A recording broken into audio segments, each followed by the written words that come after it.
Hi everyone. I forgot to give you all the preview of Module Three's readings, and so I'm here to make a quick video to give you a preview of them and also to let you know just a couple of announcements.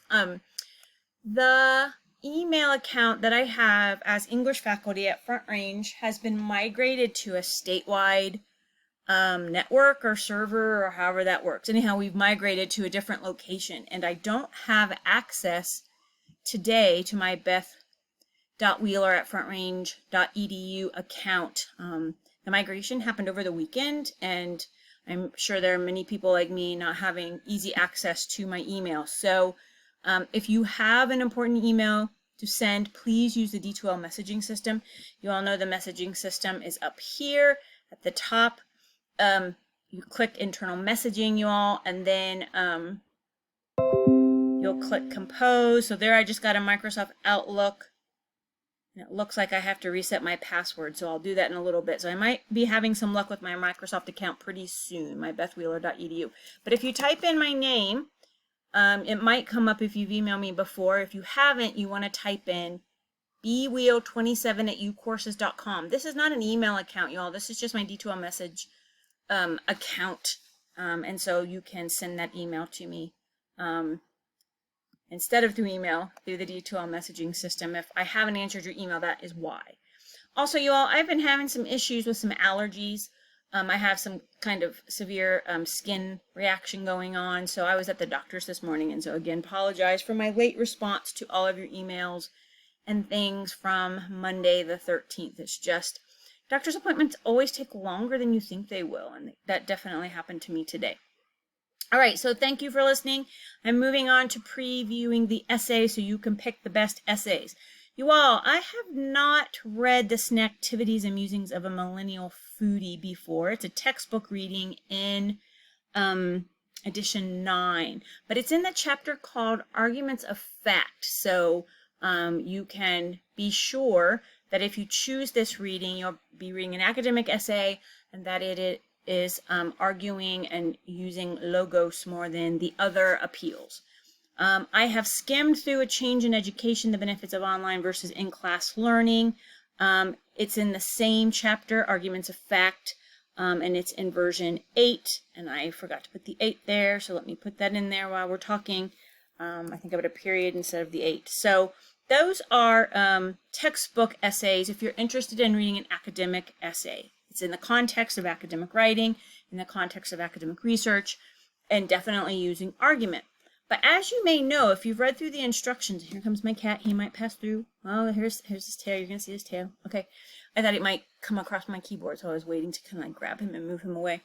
If you've read the instructions for essay 2, you may know that you don't have to write an argument and that you're making many choices about the rhetorical situation. So I have some other essays that aren't academic in nature that you might want to check out. Stop Using Phony Science to Justify Transphobia. I would say this is a middle-sized essay. I would say it's partially academic and partially personal. The author identifies with the topic very strongly, and so you'll see some balance between the two.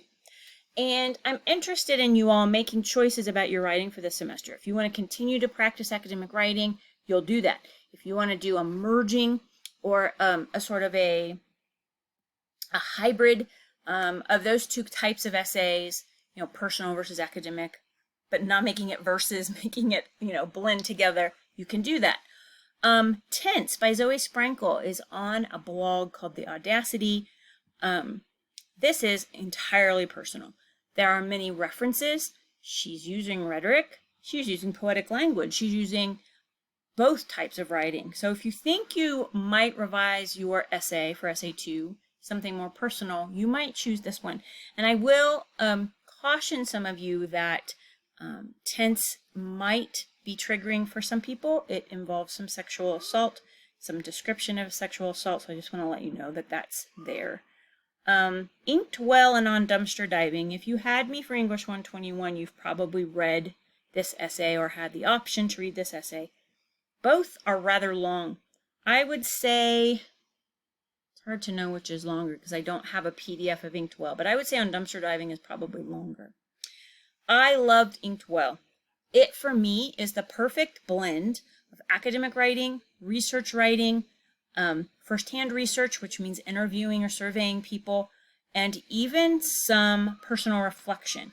It's not a personal essay, I wouldn't say that, but I would say there's personal reflection, but it is on the long side, and so is on dumpster diving.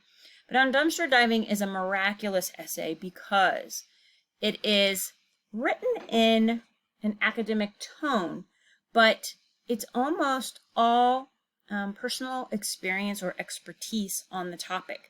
And so there is a very beautiful blend of writing through genres, through essay type and essay context. There's a beautiful, I was about to say breadth, but I said blend before, but there's a beautiful breadth of types of research in these essays, and you've heard me talk about all of them. So I would choose the essay type that you think will best match the writing you're doing in essay 2 as you do revision. And I would also think about the fact that when you don't write an academic essay, your research changes.